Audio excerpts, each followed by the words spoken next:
या निवडणुकीच्या पार्श्वभूमीवर आज भोसरी मतदारसंघामध्ये भारतीय जनता पार्टी, शिवसेना, आरपीआय, रासप, मित्रपक्ष अशा अनेक सर्व पक्षांच्या माध्यमातून आज कार्यकर्त्यांसाठी हा मेळावा आहे। या मेळाव्याला संबोधित करण्यासाठी उपस्थित आपल्या या शिरूर लोकसभा मतदारसंघाचे आदरणीय खासदार, महायुतीचे उमेदवार आदरणीय शिवाजीदादा आढळराव पाटील, शहराचे प्रथम नागरिक राहुलदादा, आमचे ज्येष्ठ मार्गदर्शक भारतीय जनता पार्टीचे माजी अध्यक्ष आदरणीय माऊली दादा, आमचे दुसरे मार्गदर्शक आदरणीय दत्ताबा गायकवाड, उमाताई, एकनाथ दादा, सुलभाताई, प्रतिभाताई,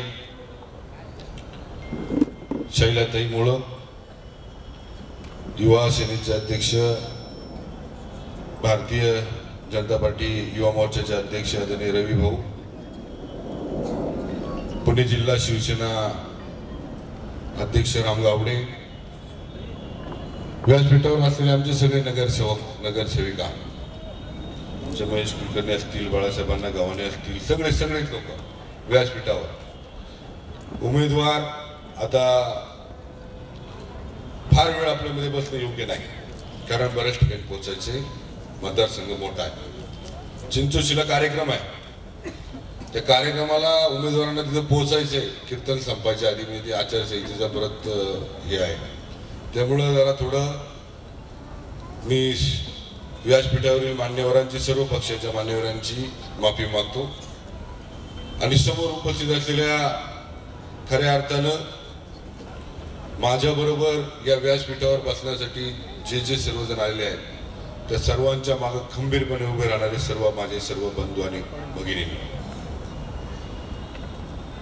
आज शिरूर लोकसभा मतदारसंघाची निवडणूक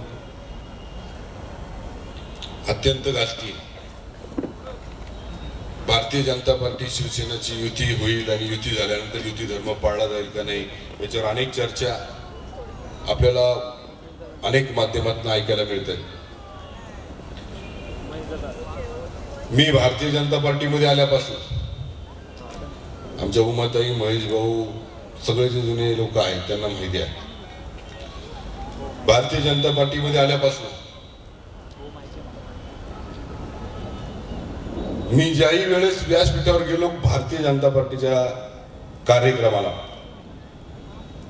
त्या कार्यक्रमावर गेल्यावर असं मला कधीच वाटलं नाही की मी कुठल्या जाती धर्माच्या व्यासपीठावर जातोय, मी कुठल्या एका विशिष्ट प्रांताच्या व्यासपीठावर जातो, मला असं कधीच वाटलं नाही। त्याच्या मागचं कारण सांगतो, भारतीय जनता पार्टीच्या व्यासपीठावर ज्याही वेळेस कुठलाही कार्यक्रम सुरू होतो त्यावेळेस सगळ्यात पहिलं भारत मातेचं पूजन केलं जातं। भारत मातेचं पूजन केलं जातं की भारत माता ही कुठल्या एका जातीची नाही, कुठल्या एका धर्माची नाही, कुठल्या एका प्रांताची नाही, तर ती या भारतात राहणाऱ्या सर्व जाती धर्माची ती भारत माता आहे आणि म्हणून त्या भारत मातेचं पूजन पहिलं केलं जातं।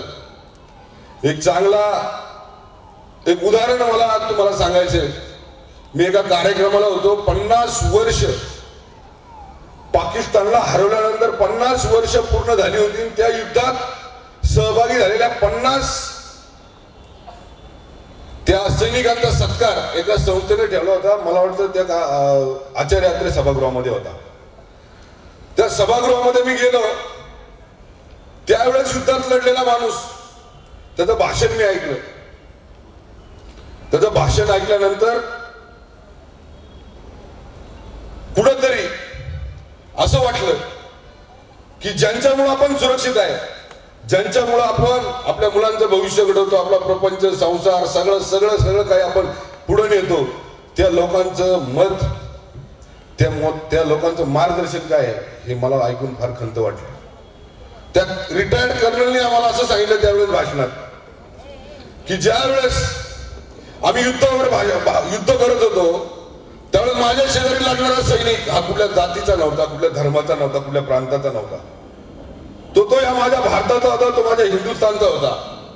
आम्ही ती लढाई जिंकली ती लढाई जिंकल्यानंतर आम्ही ज्यावेळेस आलो त्यावेळेस माझा हिंदू बांधव त्याच्या मुलाला देवळात घेऊन चालला होता. एक माझा मुसलमान बांधव त्याच्या मुलाला मस्जिद मध्ये घेऊन चालला होता. माझा शीख बांधव त्याला गुरुद्वार मध्ये घेऊन चालला होता. माझा ख्रिश्चन बांधव त्याला चर्च मध्ये घेऊन चालला होता. त्या लहान मुलाला ज्यावेळेस त्याला शाळेत जायचं सुद्धा कळत नव्हतं त्यावेळेस त्याचा धर्म काय आहे हे सांगण्याचं काम त्या व्यक्तींनी केलं होतं. त्यावेळेस जर त्या मुलाला सांगितलं असतं की तू या भारताचा नागरिक आहे, तू हिंदुस्थानचा माणूस आहे. तो लहान मुलगा जेव्हा मंदिरात जात होता त्यावेळेस त्याचे वडील त्यांना त्याचे नमस्कार कर म्हणत होते. त्याचे वडील त्याला खाली वाकून देवाला प्रार्थना कर म्हणत होते. ज्यावेळेस माझा मुस्लिम बांधव मस्जिद मध्ये जात होता त्यावेळेस तो माझा मुस्लिम बांधव त्या मुलाला नमाज पढायला शिकवत होता. माझा शीख बांधव सुद्धा त्याच्या मुलाला तीच परंपरा शिकवत होता. माझा ख्रिश्चन बांधव सुद्धा त्याच मुलाला तीच परंपरा शिकवत होता. त्या लहान मुलांना जे भाषा बोलता येत नव्हती त्यावेळेस त्यांना धर्म शिकवला जात होता. ते पाहून म्हणलं, ते कॅप्टन कर्नल म्हणले, आम्हाला फार वाईट वाटलं. नमस्कार, सलाम अलैकुम, सत श्री अकाल, अजून काय काय सगळे नमस्कार करण्याच्या पद्धती आम्ही ऐकल्या. आणि त्याच्यानंतर कळालं त्या मुलांना की आपण ह्या धर्माचे आहोत, या जातीचे आहोत, या प्रांताचे आहोत. त्याने एक सल्ला दिला. तो सल्ला फार छान होय. तो म्हणला, आजपासून तुम्ही जर आमचा सत्कार केला असेल, जर आम्हाला जर समाधान वाटणार असेल तर तुम्ही एक काम करा, ज्या वेळेस कुठल्याही माणसाला मिळाल, कुठल्याही जाती धर्माचा असू द्या, त्याला तुम्ही जय हिंद म्हणा. जय हिंद म्हणा. कुणाचा फोन आला तुम्ही राम राम म्हणू नका, नमस्कार म्हणू नका, सलाम अलैकुम म्हणू नका, सत श्री अकाल म्हणू नका. तुम्ही त्याला जय हिंद म्हणा. फोनवर सुद्धा जय हिंद म्हणा, हात मिळवताना सुद्धा जय हिंद म्हणा. देशाबद्दलचं प्रेम लहान मुलांपासून तर मोठ्या माणसापर्यंत प्रेरित करण्यासाठी तुम्ही हा मंत्र सगळ्यांनी जपा. अशा पद्धतीचा उद्देश त्या कर्णांनी केला. अंतकरणापासून मन भरून आलं. असं वाटलं कुठेतरी देश एक संघ करण्यासाठी आपल्याला हा मंत्र पुढे नेला पाहिजे. आणि मी नेहमी कुणाला भेटलं तरी जय हिंद म्हणतो. आमच्या इथे सगळे काही माजी सैनिक आलेले असतील, त्यांना विचारा, त्यांना पाहून तर मला फार आनंद होतो. आज ही निवडणूक या देशाच्या दृष्टीने का महत्वाची आहे, मी हा उदाहरण सांगण्याचं मागचं तात्पर्य सांगतो. आपल्याला अनेक लढाई आपण पाहिल्या, अनेक बॉम्बस्फोट या भारतात झालेले पाहिले, अनेक हल्ले अतिरेक्यांचे पाहिले. नव्याने तर 26/11 मुंबईमध्ये झालेला हल्ला सुद्धा आपण पाहिलेला आहे. अमानुषपणे गोळीबार करणारा कसाब सुद्धा पाहिला, त्याच्यावर असलेले साथीदार सुद्धा पाहिले, आणि त्यांना अडवताना धारातीर्थ झालेले आपले सगळे शहीद पोलीस सुद्धा आपण पाहिलेले आहेत. आणि अशा वेळेस आपला देश हा डोळ्यासमोर ठेवून तो सुरक्षित राहण्यासाठी जर या भारतात कोण काम करत असेल तर या देशाचे पंतप्रधान नरेंद्रभाई मोदी काम करतात. आजपर्यंत कुणाची ताकद झाली नाही हल्ल्याला प्रत्युत्तर करण्याची, जशाच तसं उत्तर देण्याची कुणाची ताकद आजपर्यंत आपण पाहिलेली नाही. अरे कसाबला मटण आणि बिर्याणी खायला घातली रे, कसाबला मटण आणि बिर्याणी. आम्हाला तो वीर अब्दुल हमीद पाहिजे, ज्यांनी देशासाठी आपल्या प्राणाची आहुती दिली. तो वीर अब्दुल हमीद पाहिजे आम्हाला, आणि तो या भारतात आहे. मी तुम्हाला ठामपणे सांगतो, आज हा देश आपण सर्वजण सुरक्षित आहोत तर त्या देशावर संरक्षण करणाऱ्या त्या सैनिकांमुळे आहोत. आजपर्यंत कुणीही धाडस केलं नाही त्या सैनिकांना.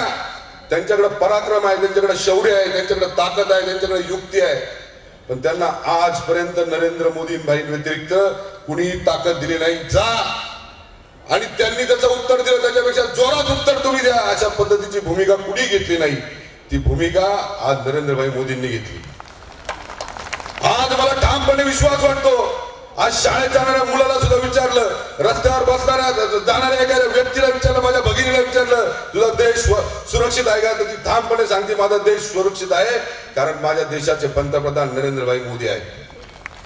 नरेंद्रभाई मोदींनी सर्जिकल स्ट्राईक दिली, 1 नाही 2 नाही 3 केल्या, जशात तसं उत्तर दिलं. आज जगामध्ये भारताचा दर्जा उंचवलाय. त्याच्या मागचं प्रमुख कारण काय?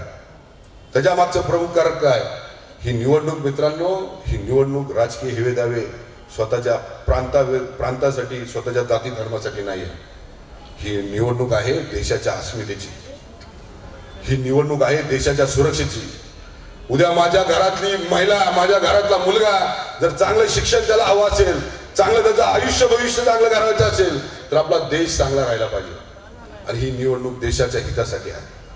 मित्रांनो, आज आपण विचार करू, आपण भावनेच्या आहारी जाऊ आणि चुकीचा निर्णय घेऊ, पण जर आपला देश सुरक्षित नाही राहिला तर आपण सुद्धा सुरक्षित नसणार, हे लक्षात ठेवा मित्रांनो.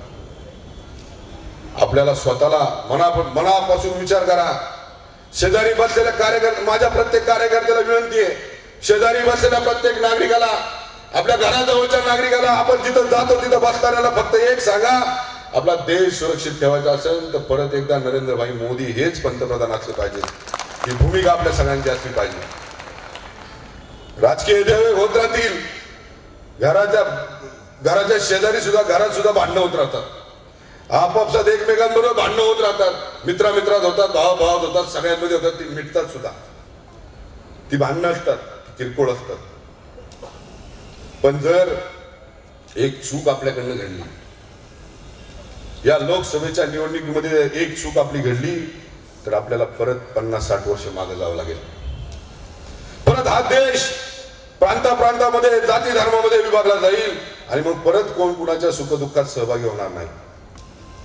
आज आपण सर्वजण एक दिलाने इथं जमलेलो आहोत. बराच वेळ आजचा दिवस नाहीये, मी फक्त कार्यकर्त्यांना माझ्या मनातल्या भावना मी सांगतो. कार्यकर्त्यांनी तळमळून जागा झालं पाहिजे.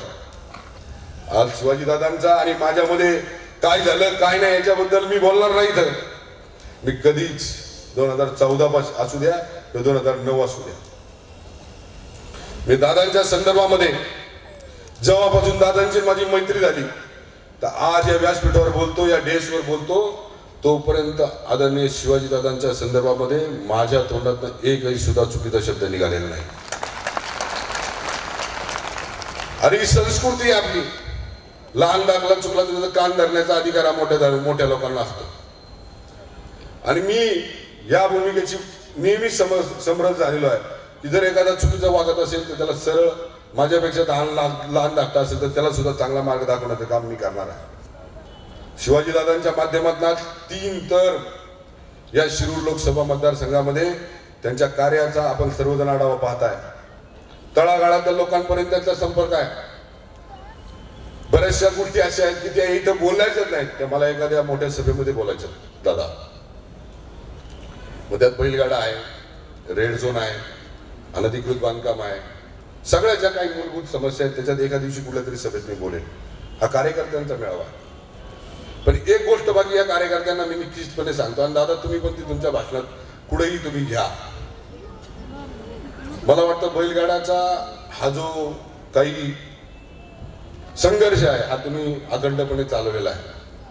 आज हा बैलगाड्याचा संघर्ष अखंडपणे चालवत असताना मला वाटतं 2004 पासून आपण दादा याच्यामध्ये बैलगाड्याच्या या संघर्षामध्ये आहात. सगळ्यांनी ज्याच्या त्याच्या पद्धतीने सगळेच प्रयत्न करत होते. इथं बैलगाडा संघटनेचे कोण कार्यकर्ते असतील तर त्यांना माझा प्रश्न आहे, जे आमच्याशी निगडीत आहेत त्यांना माहिती आहे, जे आज सुप्रीम कोर्टामध्ये लढतात. गेल्या 2 वर्ष या केससाठी खर्च कोण करतंय याचा प्रश्न तुम्ही बैलगाडा संघटनेला विचारा. एकदा सगळ्या बैलगाडा संघटनांनी मिळून पैसे काढले आणि केस लढवायची सुप्रीम कोर्टात असं ठरलं. आम्ही सुप्रीम कोर्टात वकील आणायला गेलो, बघायला गेलो. दादा त्यावेळेस वकिलांनी आम्हाला पहिल्यांदा फी सांगितली, त्यावेळेस 28 लाख रुपये जमा झाले आणि त्यावेळेस त्या वकिलाने आम्हाला 24 लाख रुपये फी सांगितली एकाच तारखेची. एका तारखेची 24 लाख फी जमा सांगितली आणि 28 लाख रुपये जमा झाले. आता 28 लाखामध्ये 24 लाख एकाच तारखेला दिल्या, दुसऱ्या तारखेला करायचं काय, हा मोठा प्रश्न होता. मग आम्ही सर्वजण, सुरेश भाऊ असतील, मी असेल, शरद दादा असतील, माझ्याबरोबर सगळेच आमदार असतील, स्वतः खासदार असतील, आम्ही मुख्यमंत्र्यांना भेटलो. मुख्यमंत्र्यांना सांगितलं की हा खर्च आमच्या बैलगाडा संघटनेला परवडणारा नाहीये, तर राज्य सरकार म्हणून आपण पार्टी व्हा आणि राज्य सरकारकडनं हा खर्च करा. आजपर्यंत राज्य सरकारने करोड रुपये केससाठी खर्च केलेले.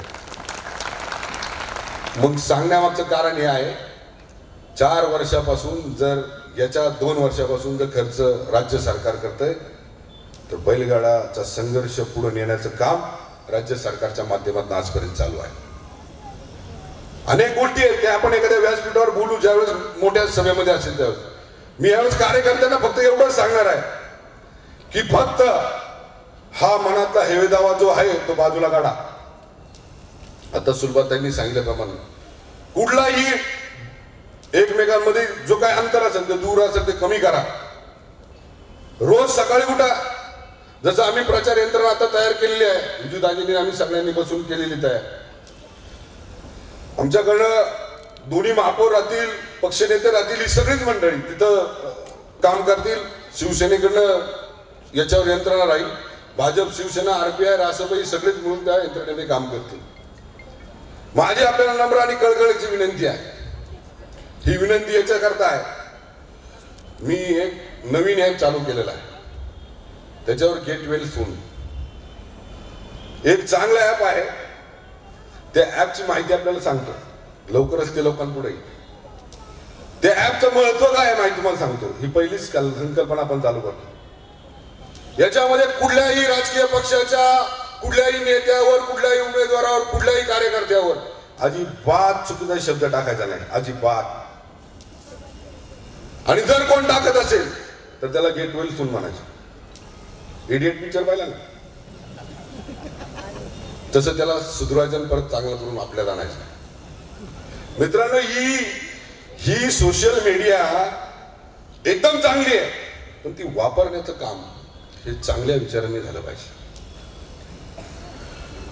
एखादा विद्यार्थी, एखादा खेळाडू जर त्याला नंबर काढायचा असेल, त्याला प्रथम गोल्ड मेडल मिळवायचं असेल, तर तो समजा एखादा पैलवान समोरचा आहे तर त्याला काय नावं ठेवेल का? तू काळाचे, तू गोराचे, तुला दिसतच नाही, तू कुठं बघतो, कुठं चालतो, ह्याच्यावर तो पैलवान गोल्ड मेडल मारेल का? एखादा रनर उतरला रनिंगला, ऍथलेटिक्सला उतरला, पळायला उभा राहिला, तर शेजारी त्याला म्हणाल का अरे तुला पळता येते का? तू वर्षभर पळालाच नाही, तू वर्षभर खाल्लंय आणि झालाय मोठा. एकमेकावर नावं ठेवून कधीच माणूस यशस्वी होत नाही, लक्षात घ्या. कर्तृत्वाने माणूस मोठा होतो. कर्तृत्वाने लोकांनी म्हटलं पाहिजे की हा माणूस कुणाला नावं ठेवून नाही, कुणाचा अपमान करून मोठा होत नाही, तर तो त्याच्या कर्तृत्वानं मोठा होतो. आणि कर्तृत्वानं मोठा होणारी माणसं आता जगात निर्माण व्हायला लागलेली आहे. या देशामध्ये कर्तृत्वाला सलाम करण्यासाठी अनेक लोक तयार आहेत. आणि कर्तृत्व ज्याचं चांगलं मित्रांनो, त्याला कधीही अपयश येत नाही. मग किती जण विरोधात जाऊ द्या, किती जण विरोधात जाऊ द्या, उदाहरण तुमच्या समोर आहे. उदाहरण तुमच्या मन सापाचे. पण एक शब्द सुद्धा कोणाबद्दल बोलायचा नाही, कुणाच्या चारित्र्यावर बोलायचा नाही. ज्याचं कर्म त्याला घेऊन जातं. मी परवा एक कीर्तनामध्ये एक चांगलं महाराजांचं उदाहरण ऐकलं, ते मी सांगितलं तुम्हाला. 100 मुलं कौरवाची म्हणजे धृतराष्ट्राची 100 मुलं मेली. त्यांनी श्रीकृष्णाला प्रश्न विचारला की बाबा माझी 100 मुलं मेली, एवढी मोठं मी काय पाप केलं होतं? मी काय पाप केलं की माझी 100 मुलं गेली? त्यावेळेस श्रीकृष्ण म्हणाला ऐकण्याची तयारी ठेवा, मी काय सांगतो. 5 जन्म अगोदर तुम्ही एक झाड पेटवलं होतं, त्या झाडावर 100 पक्षी जळून मेले होते. ते तुमचं कर्म आता कामाला आलं म्हणून तुमची 100 मुलं मेली. मी जर चुकीचा वागलो तर मला इथंच फेडायचंय, मला कुठं जायचं. दुसऱ्याकडे बोट करताना आपल्याकडे 4 बोट असतात, लक्षात ठेवा. आणि नेहमी मी एक तर वाक्य सगळ्यांना सांगतो, जवळचा मित्र असला आज लांब गेला त्याच्याबद्दल इतकं वाईट बोलू नका. कधी जर तो आपल्या जवळ आला तर आपली नजर त्याच्या नजरेत बसली पाहिजे, खाली बघितलं नाही पाहिजे. मित्र चुकला गेला परत त्याला जवळ आणा. पण कुणाबद्दल वाईट बोलू नका. मध्ये आढळराव दादांनी एक चांगली पोस्ट टाकली होती, मला खरंच आनंद झाला.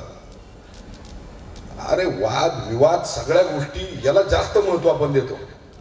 एखाद्या कार्यकर्त्याचं एखाद्या नेत्याबद्दलचं प्रेम आपण मान्य करतो आणि ते असलंच पाहिजे, पण त्याचा अर्थ असा होत नाही की माझं जर प्रेम एखाद्या नेत्यावर आहे तर त्या नेत्याच्या विरोधात जो कोण आहे त्याच्या विरुद्ध मी चुकीचा शब्द टाकणं हे मला सोबत नाही. म्हणून मी माझं कर्म, मी माझं काम हे माझं लक्ष ध्यानात ठेवून मी काम केलं पाहिजे, ज्याच्यामुळे माझ्या नेत्याचाही अपमान झाला नाही पाहिजे, माझ्या पक्षाचाही अपमान झाला नाही पाहिजे आणि मला लोकांनी स्वीकारलं पाहिजे. अशी भूमिका आपल्या कार्यकर्त्यांची असली पाहिजे. बरंच काही बोलायचं मित्रांनो. दादांना तिकडे कीर्तनाला पोहोचायचे 9:30 वाजता, 8:30 झालेले आहेत. त्यांना जायला अर्धा तास, त्यांचं भाषण ऐकायला अर्धा तास. पण उद्यापासून या भोसरी मतदारसंघामध्ये ज्या प्रभागामध्ये खासदार साहेबांचा दौरा असेल, ज्या प्रभागामध्ये खासदार साहेबांच्या बैठका असतील, त्या सगळ्याचं नियोजन आमच्या संयोजक कमिटीकडून आपल्याला मिळेल आणि त्या ठिकाणी आपण सगळ्यांनी मोठ्या उत्साहाने त्या ठिकाणी उपस्थित राहायचे. उद्या पहिला नारळ आपण भोसरीत फोडतो. नाथ साहेबाच्या कृपेनं तिथं आपण सगळ्यांनी तिथं यायचं. नाथ साहेबाच्या तिथं आपण नारळ फोडून सकाळी 8:30 वाजता सगळ्यांनी तिथे जमायचं. दुसरी एक विनंती, आपलं काम करताना समोरचा काय बोलतो याच्याकडे दुर्लक्ष करा. अनेक कामं अशी आहेत, मराठा आरक्षणासंदर्भात असतील, बैलगाड्या संदर्भात असतील, पिंपरी चिंचवड महानगरपालिकेच्या समस्यांसंदर्भातले असतील, जसं आता राहुल दादांनी सांगितलं, सुलभातांनी सांगितलं, आमच्या एकनाथ दादांनी सांगितलं, जे पण काही विकासाची कामं आहेत ती पण आहेत आपल्याकडे सांगायला. योजना आहेत भरपूर काही आपल्याकडे आहेत ज्याच्यामुळे लोकांना आपल्याकडं आकर्षित करता येईल. मित्रांनो, दुसऱ्यांना नावं ठेवून आकर्षित करण्यापेक्षा आपलं काम दाखवून आकर्षित करा, लोक आपल्याला स्वीकारतील, ही माझी खात्री आहे. म्हणून आपण एक लक्षात ठेवा, उद्यापासून अजिबात कोणी 25 दिवस गप्प बसायचं नाही. ही लढाई देशाची आहे आणि ती आपल्याला जिंकायची. हा ठाम विश्वास आपल्या सगळ्यांच्या मनामध्ये असला पाहिजे. मी आपल्या सगळ्यांच्या वतीनं भोसरी मतदारसंघातील भाजप, शिवसेना, RPI, रासप सगळ्या मित्र पक्षाच्या वतीनं मी दादांना आश्वासन देतो की तुम्ही भोसरीची काळजी सोडून द्या. भोसरीची काळजी आम्ही सगळ्यांनी स्वीकारलेली आहे. जबाबदारी सगळी आमची आहे. ही लढाई देशाची आहे आणि ही लढाई आपण जिंकणार. आणि मगाशी सांगितल्याप्रमाणे सगळ्यात जास्त मताधिक्य या भोसरी मतदारसंघातनं दादा आपल्याला असेल. या कार्यकर्त्यांच्या जीवावर हा महेश लांडगे आपल्याला सांगतो, एवढं बोलतो, आपल्या सगळ्यांची रजा घेतो. आणि एखादा उपदेश करताना किंवा एखादा आपल्याला सांगताना काहींचा मी मोठा भाऊ असेल, काहींचा लहान आहे, तर चुकून एखादा शब्द गेला असेल तर मनापासून आपल्या सगळ्यांची माफी मागतो. या ठिकाणी थांबतो. जय हिंद, जय महाराष्ट्र.